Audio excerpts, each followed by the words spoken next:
Spørgsmål 1. Nævn en norsk artist, som starter med bogstaven S.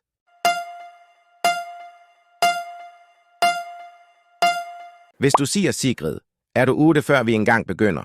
Ikke sig det samme som mig, ellers taber du. Spørgsmål 2. Tryk og hold inde kommentarknappen og vælg en af de 4 emoji'ene.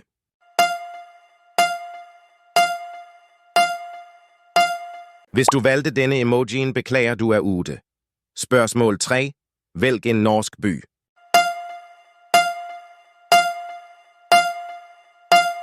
Jeg vælger Oslo. Hvis du valgte det samme som mig, må du desværre gå ud. Spørgsmål 4. Vælg et tal mellem 5 og 15.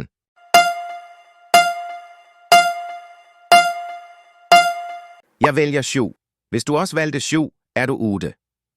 Spørgsmål 5. Hvad er den tredje appen, som vises, når du klikker på del og deretter mere?